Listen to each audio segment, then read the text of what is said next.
serikali kupitia REA imeendelea kutekeleza miradi mbalimbali ya umeme kwa mafanikio makubwa, kwani hadi sasa vijiji vyote 66 vimeshapatiwa huduma ya umeme.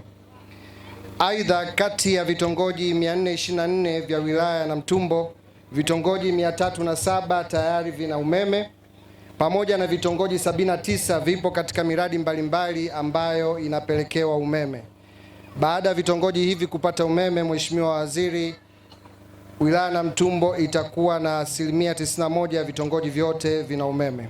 Hata hivyo, vitongoji 38, Mheshimiwa Waziri, ambavyo vimebaki, ulikuja ofisini kwetu ukatuomba tuvipatie umeme na ombi lako lilikubaliwa.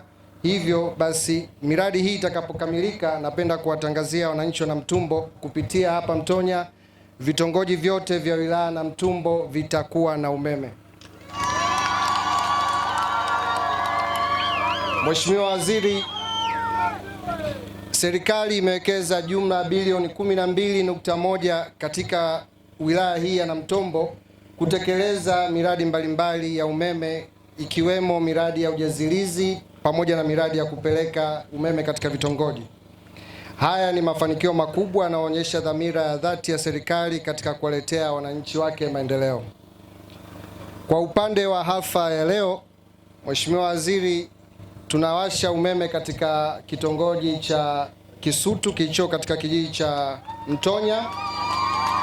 Kitongoji hiki, Mheshimiwa Waziri, ni kati ya vitongoji 15 vilivyo katika mradi ambao unagharimu takriban bilioni 1.6, na kuleta umeme hapa katika kitongoji cha Kisutu serikali ilitumia takriban milioni 112.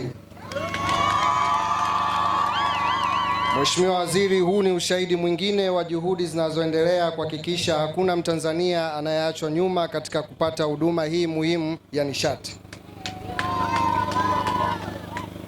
Napenda kuwapongeza wananchi wa jimbo la Namtumbo, kwani wamempata mbunge ambaye ni waziri wetu wa serikali ya Jamhuri ya Muungano wa Tanzania, ambaye ni mnyenyekevu, ni msikivu na ni mchapakazi, kwani ni rahisi sana kumfikia kujadiliana changamoto za huku jimboni sisi kama wakala wa serikali na kuzitatua kwa pamoja, na hivyo ni bahati iliyoje na ni bahati kubwa sana kwa wananchi wa Namtumbo kumpata kiongozi kama wewe, Mheshimiwa Waziri.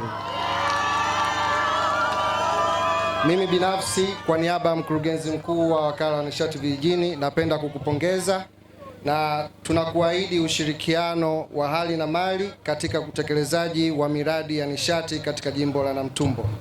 Tupo wazi masaa 24, Mheshimiwa Waziri, na tunaahidi kukusaidia na kushirikiana na wewe katika kuleta maendeleo katika jimbo lako.